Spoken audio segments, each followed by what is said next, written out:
윌리엄 터너의 작품인데 험한 상황의 바다인 것 같기는 하고 그다음에 뭐 저녁쯤인 것 같다. 확대해서 보면 저게 이제 사람의 발, 네. 뭐 손, 뭐 이런 것들이 이제 보이기 시작하죠. 굉장히 격렬한 풍경을 제시함으로써 그 앞에 선 무력한 인간. 이 노예 제도라는 거 이게 비인간적인 제도인 거는 분명한데 지금도 인간의 그런 시도는 꾸준히 계속되고 있다. 자동화하고 휴머노이드 역시도 결국에는 인간이 어떤 상품의 가치를 높이기 위한 수익성 극대화, 효율성을 높이기 위한 하나의 시도라고 보는 거죠. 야, 이거 나중에 미래 되면 굉장히 문제가 되겠는데? 전 세계에서 유일하게 로봇의 개념이 조금 들어간 세금을 도입한 국가가 있습니다. 어딜까요? 나요? 아니 이거 저만 모르고 있었던 거예요? 왜 다 안 놀라시지? 알고 있었어요?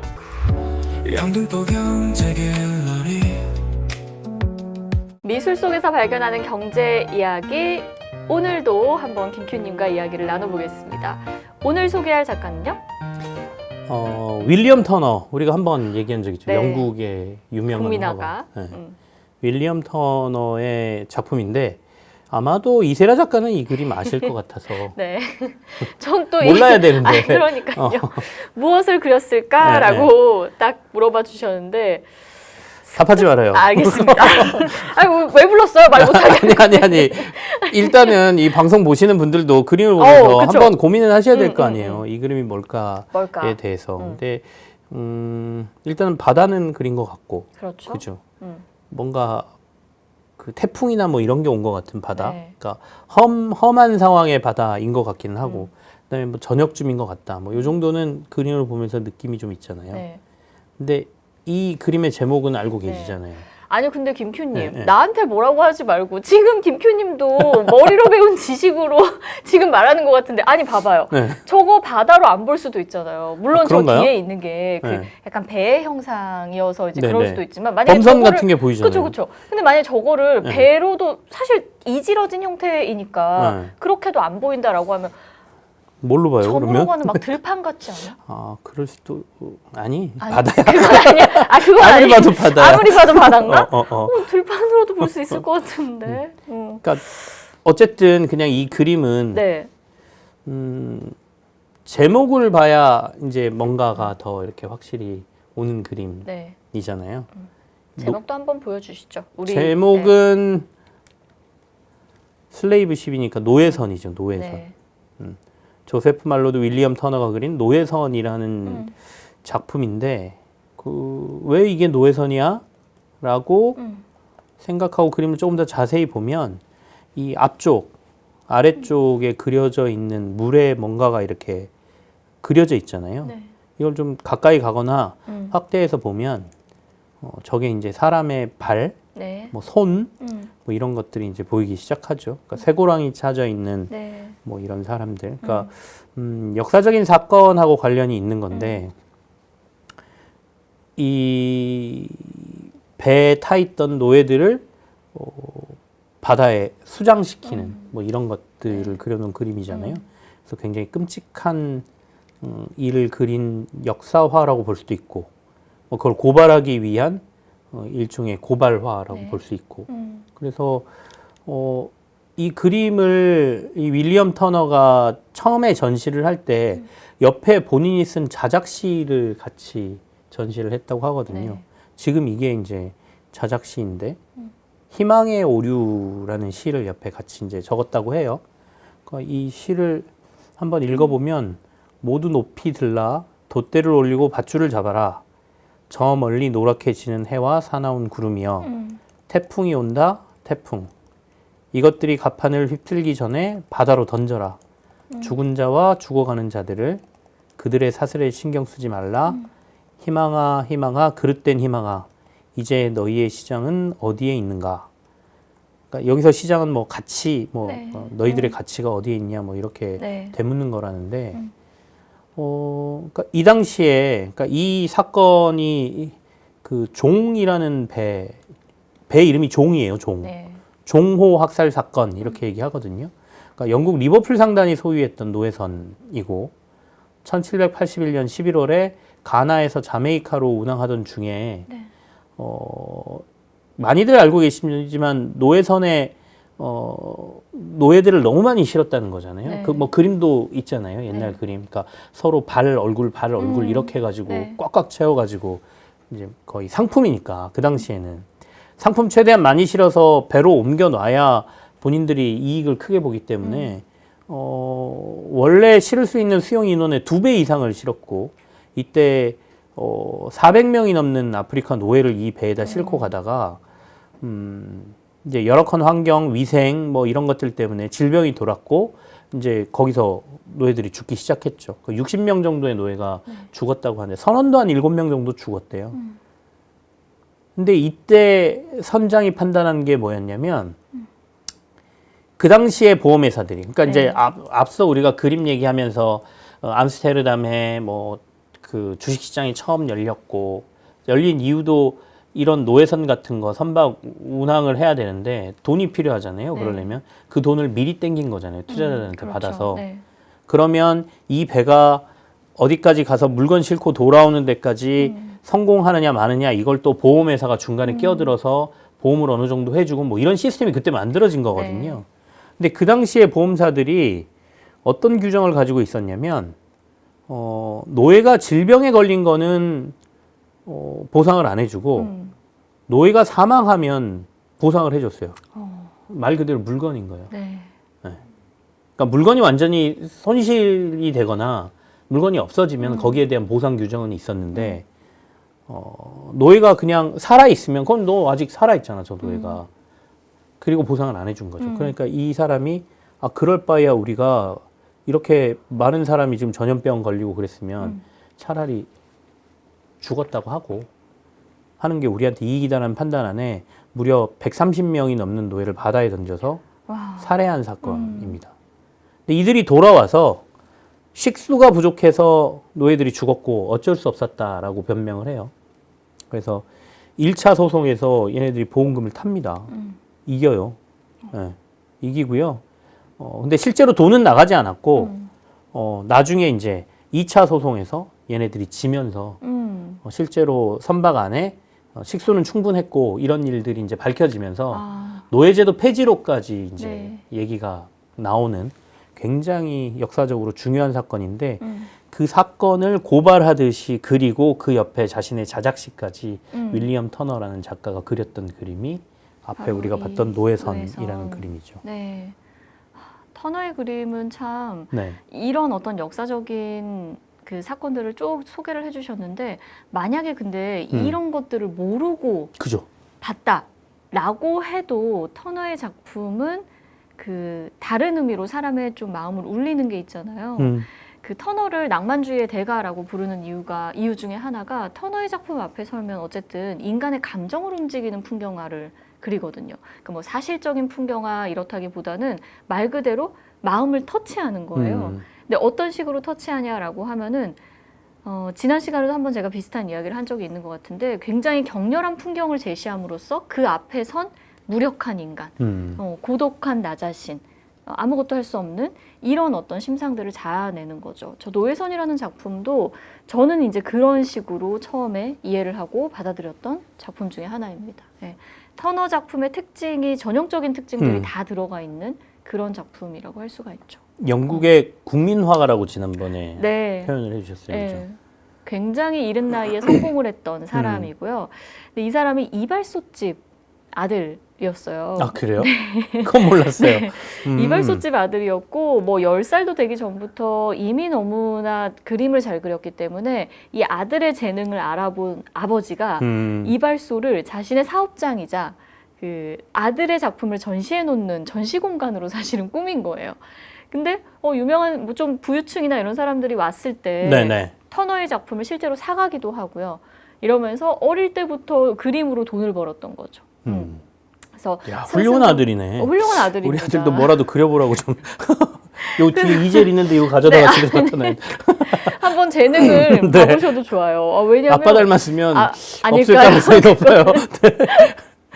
이 터너의 아버지는 그래서 실제로 아들이 이제 승승장구를 하고 화가로서 돈을 벌기 시작하니까 아예 아들의 에이전시를 운영하는 그런 개념으로 나갑니다. 그래서 아들의 뒷바라지를 좀 하게 되고 터너가 굉장히 그 자기 절제력이 뛰어난 사람이구나 이런 걸 느낄 수 있는 거는 이른 나이에 성공을 하고 뭐 교수도 되고 막 이렇게 그 정말 승승장구를 하는데 보통 우리가 이렇게 예술가가 승승장구를 하게 된다라고 하면 추측할 수 있는 말로가 어떤 모습일까요? 조금 네네 너무 뭐 흥청망청 좀, 쓰거나 그렇죠. 뭐 이러다가 네. 자기 활동은 잘 안 하고 네, 한 번 좀 흐지부지 되는 삐끗하거나 뭐 이런 것들을 생각하기 쉬운데 터너는 그렇지 않았어요. 네, 어느 정도 이제 올라가고 정점에 달해 커리어상으로 정점에 달했을 때도 자기 관리를 굉장히 철저히 해서요. 계속 그 자리와 명성을 유지했던 사람 중에 한 명입니다. 삶은 좀 재미없었던 사람일 것 같은 느낌이. 맞아요. 어떻게 보면 전 정말 이 사람이 대단하다라고 느끼는 게 그렇게 성공을 한 다음에 이 사람이 취했던 삶의 방식, 택했던 삶의 방식이 뭐냐면 더 은둔하는 거였어요. 네. 이 풍경화가잖아요. 여행하고 작업하고 여행하고 작업하고 이거밖에 없었어요. 그러니까 이제 화가들의 초기 작품에서 말년 작품까지 이렇게 쭉 보는 것도 재밌는 거잖아요. 아, 재밌어요. 그러니까 우리가 네. 이제 유명한 그 시기의 작품만 딱 보면 아, 이 사람은 이런 그림을 그리는 사람이야. 그러니까 화풍이 이렇고 뭐 터치가 이렇고 이런 얘기들을 하지만 사실 초기로 가보면 다 똑같지 않습니까? 스케치부터 시작해서 네, 맞아요. 있는 그대로 사물을 네. 그리고 사람을 그리다가 나중에 이제 자기 색깔을 찾아가는 과정이 나오는데 터너도 갈수록 그림이 약간 추상화처럼 변하잖아요. 네, 그렇죠. 그러니까 결국에는 자기가 그려보다가 네.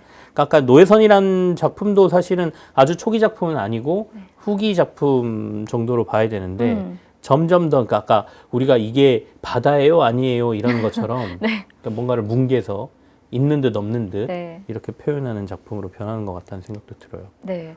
초창기에는 그래도 이제 형태를 알아볼 수 있는 네네. 정도의 유화를 그리다가 점점 말씀하신 것처럼 형태가 좀 뭉개지고 화면에서 이런 그림들을 좀 그리게 돼요. 그래서 터너가 당시에 그 유명도 하고 뭐 좋아하는 사람도 많았지만 네. 비난하는 사람들도 많았어요. 도대체가 뭘 그린 건지를 모르겠다. 알 수도 없게 그려. 라는 거죠.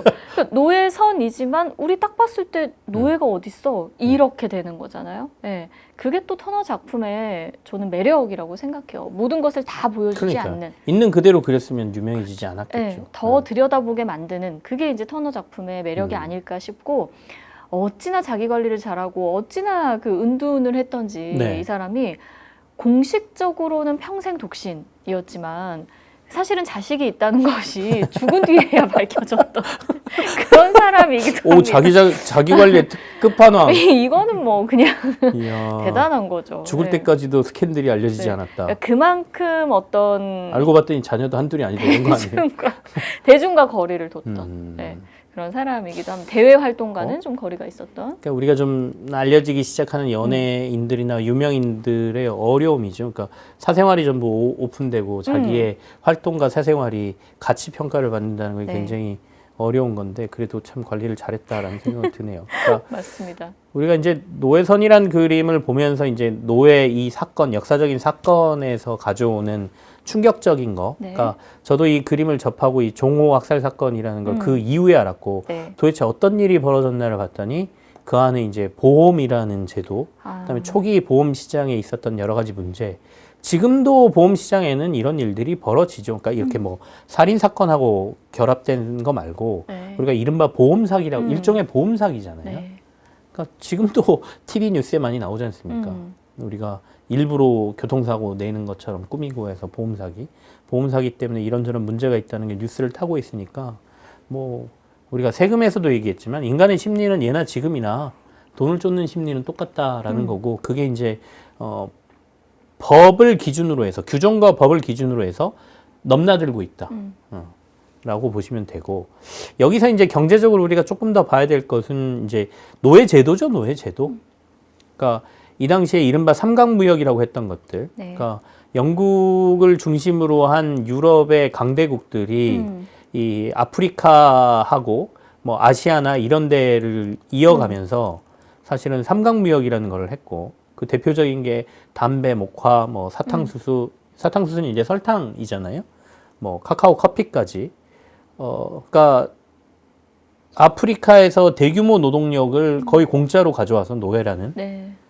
그리고는 이제 이른바 큰 농장을 자본을 투입해서 만들어서 거기서 이제 저가의 노동력으로 활용해서 그 물건을 가지고 다시 본국으로 들어가서 큰 돈을 버는 이 삼각무역에 대해서 우리가 경제적으로는 조금 주목해 볼 만하고, 이거는 이제 역사 시간에 많이들 배우고 하시는 거니까 저는 이제 여기서 뭘 생각하냐면 이 노예 제도라는 거, 이게 말도 안 되는 제도고 그 당시에 인간을 거의 뭐 가축으로 취급한 거니까 네. 비인간적인 제도인 거는 분명한데 지금도 인간의 그런 시도는 꾸준히 계속되고 있다. 그런 시도라는 거는 수익성을 높이기 위한 시도는 뭐 예나 지금이나 그대로다라는 생각을 하고 있거든요. 그래서 이걸 어디까지 확장을 했냐면 우리가 흔히 말하는 휴머노이드? 네, 자동화하고 휴머노이드 역시도 결국에는 인간이 어떤 상품의 가치를 높이기 위한 수익성 극대화, 효율성을 높이기 위한 하나의 시도라고 보는 거죠. 그 당시에는 노예라는 게 있었고 우리가 산업혁명이 일어나고 난 다음에는 네. 기계의 힘을 빌릴 수 있기 때문에 노예 제도는 사라진 거지. 네. 이게 우리가 인간적으로 굉장히 인간성이 더 뛰어나지고 네. 야, 이 제도는 절대 있으면 안 돼라는 어떤 각성에 의해서 만들어진 거는 아니다. 인간의 본성은 저는 결국에는 만약에 산업화가 이루어지지 않았으면 노예 제도를 계속 유지했을 가능성이 높다. 어떻게든. 이 자본가들이 자신들의 수익을 높이기 위한 제도로 끝까지 가지고 갔을 수도 있는데 그게 기계로 대체할 수 있는, 그러니까 증기기관이라든지 네. 이런 게 만들어지면서 그게 이제 현대까지 오면서 자동화로 변했고 이 자동화가 이제는 휴머노이드로까지 연결되고 있다는 거죠. 좋은 거냐, 나쁜 거냐, 라는 판단의 기준이 좀 애매하긴 한데, 이세라 작가는 어때요? 이렇게 우리가 점점 자동화가 되고, 이른바 휴머노이드 로봇이 등장해서, 공장에 들어가서 이제 험한 일들을 이 친구들이 할 거 아닙니까? 네. 이런 세상은 좋은 세상입니까? 인간에게 있어서는 나쁘지는 않지 않나? 이런 생각이 드는데요. 놀 수 있어서. 네가 일해라 그러고 나는 논다. 아니. 돈을 못 벌잖아, 돈을, 인간은. 근데 이제 이런 게 있는 것 같아요. 항상 우리가 뭐 AI 이런 네. 이야기 할 때 뭐 인간이 대체될 거다 뭐 이제 이러지만 많은 일자리들이 대체가 되는 것도 사실이지만 그렇지만 그렇다고 해서 어떻게든 우리들은 그거를 만들어가지 않나요? 인간이 할 수 그런- 있는 일은 남아있다. 네, 항상 그런 위기감을 느끼고 초창기에는 언제나 그런 이야기들이 대두가 되지만 그러나 그 와중에도 뭔가를 만들어내고 인간의 자리를 여전히 남겨놓는 것이 또 인간들이잖아요. 그쵸. 뭔가 인간이 할 수 있는 일은 남아있을 텐데 이가 변환되는 과정에서 나타나는 문제나 사회 현상에 대한 고민들은 충분히 필요할 것 같고요. 이게 어디까지 연결되냐면 자꾸 경제 얘기를 하다 보니까 그림에서 마지막에 세금 얘기가 나오는 경우가 굉장히 많은데 네. 아까 제가 일자리 문제를 얘기했잖아요. 네. 그러니까 노동자 입장에서는 나의 일자리를 로봇에게 뺏기는 상황이 이루어지는 거고 물론 내가 뺏기고 나서 할 수 있는 일이 있다면 문제가 없겠지만 그러면 나는 나의 소득이 사라지는 거고 그렇죠. 정부 입장에서는 돈을 버는 노동자가 사라진다는 거는 세금이 사라지는 거예요. 당장은 소득세가 없어지죠. 네. 이 사람이 소득이 없으니까 그 사람한테 세금을 거둘 수 없잖아요. 네네. 이 사람이 소득이 없으면 소비를 안 하잖아요. 네. 그럼 우리가 소비하면서 이루어지는 간접세 이런 것들이 사라지는 거거든요. 그 고민을 심각하게 해야 된다라고 지금 얘기하는 사람들이 생겼다는 거죠. 이게 한 2010년대 중반부터 나왔던 얘기인데 네. 공장 자동화가 이루어지면서 로봇들이 공장으로 들어가기 시작하니까 야 이거 나중에 미래 되면 굉장히 이른바 노동의 상실이라고 저희가 얘기하는데 문제가 되겠는데 이러면 공장 자동화를 하는 기업들한테 세금을 더 내라고 하자. 너 공장에 로봇 몇 대 쓰고 있어. 100대 쓰는 놈하고 한 대 쓰는 놈하고 세금을 달리 걷자는 거예요. 놈이라고 표현하니까 좀 죄송한데. 근데 그럼 그 로봇을 몇 대를 쓰고 있다는 거를 다 어쨌든 그러니까 이제 등록을 해야 되는 거네. 공개를 방법이죠. 하고. 방법이죠. 그러니까 네. 이제 세부적인 거는 그냥 제가 전반적인 개념에 대해서 얘기를 하는 네, 거고, 그러니까 자동화율에 따라서, 그러니까 노동력을 얼마나 덜 쓰느냐, 음. 사람을 덜 쓰느냐에 따라서 세금 부과를 좀 달리하자라는 개념이 이른바 로봇세라는 게 대두를 했고요. 네. 여기와 관련돼서 경제학자들 간의 뭐 논쟁이 굉장히 치열합니다. 음. 그래서 2010년대 후반에 유럽을 중심으로 해서 로봇세 도입 움직임이 좀 있었어요. 그런데 실제로 법안을 만들고 하다가 통과 안 돼서 네. 시도가 무산됐고 음. 전 세계에서 유일하게 로봇세 개념이 조금 들어간 세금을 도입한 국가가 있습니다. 어딜까요? 힌트? 네. 가보신 곳이에요. 뭐. 전 세계 뭐 다 가봤어요? 뭐 그런 헐렁한 힌트가 있어요. 아니 헐렁한 힌트라니요. 미국? 땡. 땡? 미국이 그런 거 해줄까요? 자본주의 극단에 가 있는 회사가 서구겠죠? 서굴까요? 우주? 우주는 안 가봤잖아요. 그거 빼야지. 그 빼야지. 야, 우주에서 눈이 이렇게 커지는 건 그걸 믿는다는 얘긴데. 이렇게 순진한 사람이었나? 우리나라예요. 우리나라요? 놀랍죠. 정말? 네, 우리나라입니다. 그러니까 더 걷는 건 아니고 세금을 조금 깎아주던 거를 그 비율을 줄였습니다. 자동화 도입이 많은 기업들에 한해서 아니 이거 저만 모르고 있었던 거예요? 많이들 왜 다 안 모르시죠. 전 알고 세계에서 있었어요?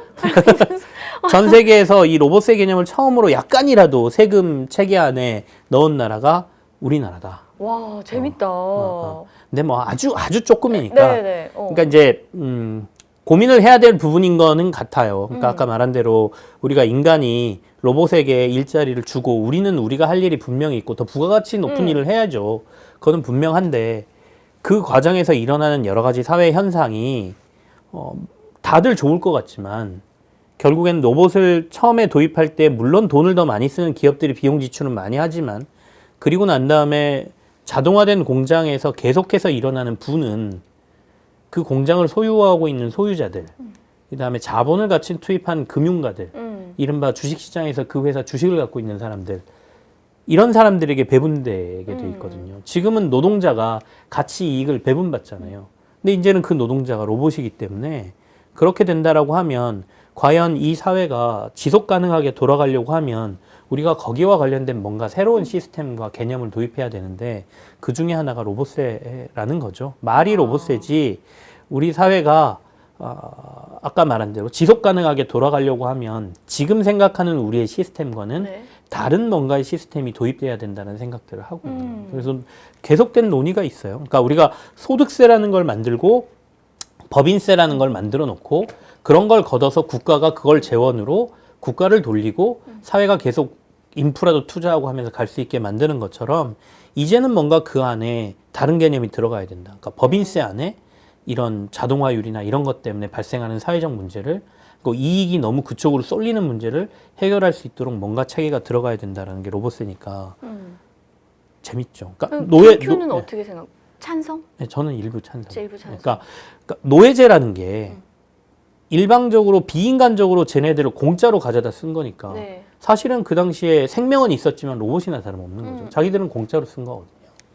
그러니까 그러면서 그 부는 전부 자본가들이 가져가고 그 부가 전부 서구 식민지를 구축했던 영국부터 시작해서 유럽이 다 가져간 거잖아요. 그 부 쏠림에 의해서 글로벌 경제라든지 네. 국가의 부가 다 거기서 출발한 거니까 이제는 그런 것들이 한쪽으로 쏠리지 않는 제도적인 게 필요하다라는 게 이제 로봇세라는 거고요.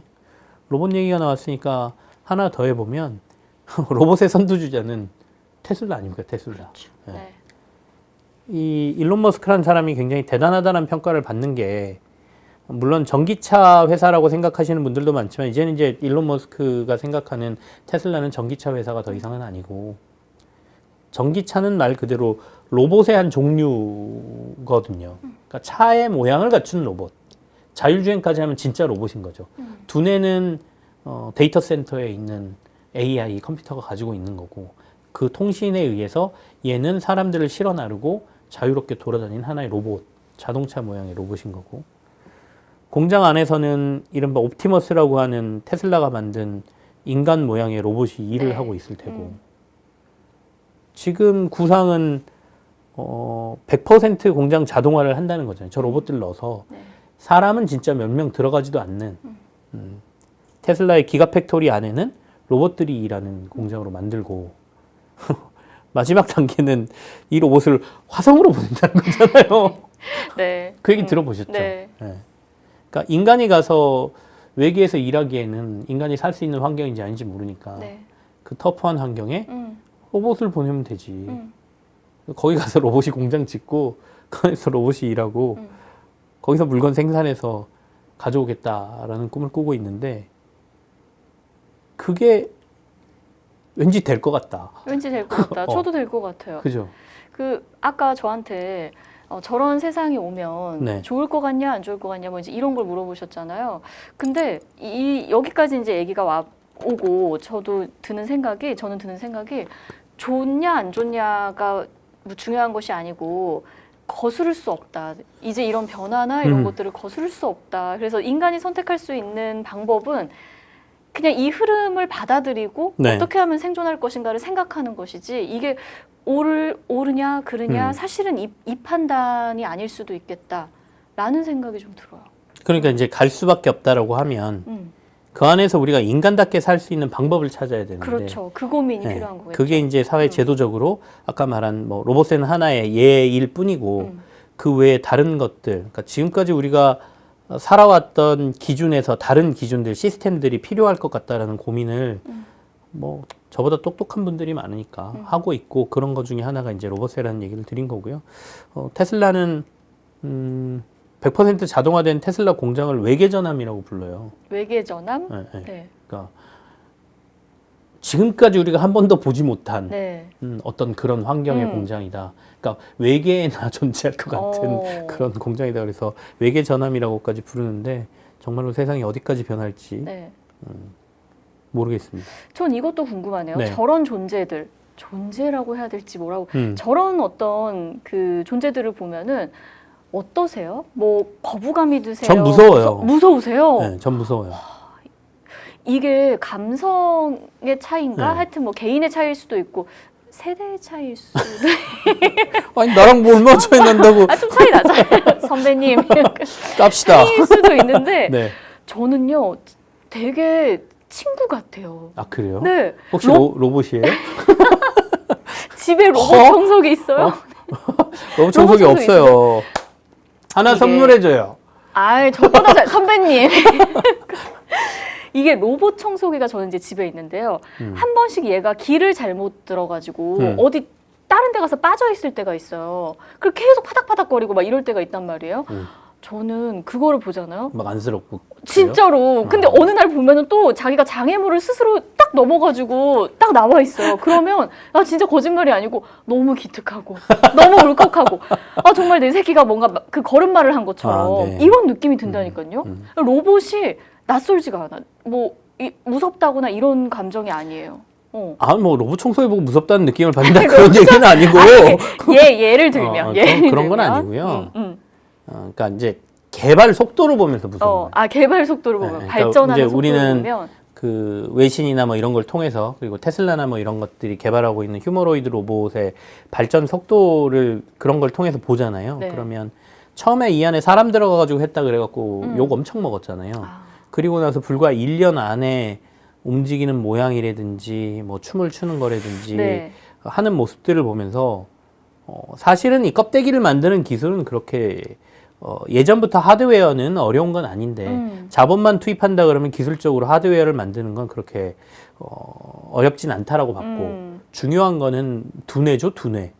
그러니까 얘가 스스로 판단하고 뭔가를 배워가면서 인간처럼 행동할 수 있느냐 이건데 그게 이제 AI라는 게 급속도로 발달하고 데이터 처리 속도가 빨라지면서 무서울 정도로 빨라지니까 야 이러다가 예전에 우리가 SF 영화나 막 이런 네. 데에서 로봇들이 반란 일으키고 막 이런 거 스스로 판단하고 막 이런 네. 거 있잖아요. 그런 게 현실화될 수도 있나? 이런 것들 그런 게 좀 무서운 거죠. 오늘 갑자기 제가 야 청소해 그러는데 싫은데 저희 막둥이 지금 네가 해! 5살짜리 그러거든요. 네. 이리 와 그러면 싫은데 로봇가 그런다고 생각해보세요. 저 끝에서 난감하긴 하겠네요. 얘는 힘으로도 우리가 이길 수가 없어요. 그런 거. 그래서 무섭습니다. 네. 알겠습니다. 아주 흥미로운 또 이 이야기까지 또 진행을 좀 해봤습니다. 그 노예라는 키워드로 우리가 네네. 오늘 좀 이야기를 해봤잖아요. 그러면 제가 이 윌리엄 터너의 작품과 관련해서 그 연계해서 다른 작품을 또 한 두 가지를 좀 소개를 해드리고 싶어요. 그 역사, 물론 이제 윌리엄 터너의 작품은 전형적인 역사화라고는 할 수 없죠. 왜냐하면 네네. 그거를 딱 보면 그 사건이 딱 떠오른다기보다는 다른 어떤 느낌이 있으니까. 그러나 어쨌든 큰 틀에서는 역사화의 그 갈래 안에 네네. 들어가 있는데요.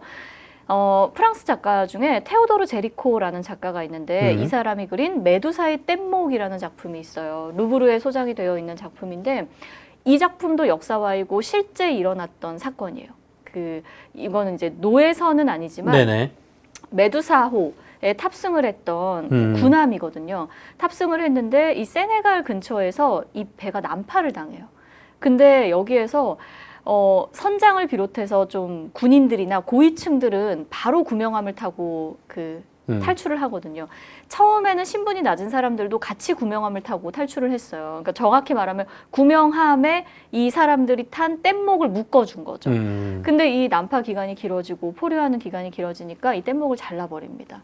그래서 이 뗏목 위에서 이 하층민들이 아주 오랫동안 버텼던 사건이 있어요. 근데 그 기간 동안 자기들끼리 이제 살인을 하기도 하고 너무 배가 고프니까 살인을 해서 인육을 먹기도 하고 이런 사건들을 그린 게 메두사호의 뗏목이라는 작품이에요. 이 작품도 역시 딱 보기만 하면은 몸 좋은 남성들이 그 아주 안정적인 구도로 딱 이렇게 뒷모습이 막 그려져 있어요. 막 뭐 벗은 인체들이 얽히고 설킨. 근데 이거는 저 멀리서 다가오는 그 배. 그러니까 구명정이 될 수 있는 그거를 보고 이 사람들이 너무 반가워가지고 막 손을 흔들고 있는. 근데 한쪽에서는 죽은 시체를 끌어안고 있는 사람이랄지 뭐 이런 여러 가지 인물 군상들이 섞여 있는 그림이어서 이 작품을 함께 보셔도 좀 좋을 것 같고 또 하나 추천해드리고 싶은 작품은 앵그르라고 하는 신고전주의 대가가 그린 작품인데 오달리스크라고 해서 터키 궁정에서 시중을 드는 노예들이 있어요. 여자 노예들. 그 여자 노예를 그린 작품인데요. 이거를 보면 터너의 시각과는 아주 또 다릅니다. 방금 소개했었던 제리코의 시각과도 아주 다른데 이 두 사람은 뭔가 이 사건에 대해서 비판적으로 바라보는 시각이 있는 건데 앵글의 오달리스크 그림을 보면요. 아주 관능적이에요. 이 벗은 여자 노예의 그림을 정말 관능적으로 하나의 어떤 구경거리, 관능의 대상으로 바라보고 있는 그런 시각이 들어가 있는 그림이어서 이 두 작품, 세 작품을 한번 같이 보셔도 재미있을 것 같습니다. 그렇네요. 이것도 비교해서 보는 맛이 있기 때문에 네. 두 작품, 좋은 작품 소개받았습니다. 저도 한번 같이 봐보겠습니다. 좋습니다. 오늘 그러면 우리 누구였지? 잠깐 윌리엄 윌리엄 터너의 이야기로 시작을 해서 세금 이야기부터 테슬라 이야기까지 갔던 오늘의 이야기는 여기서 마치겠습니다.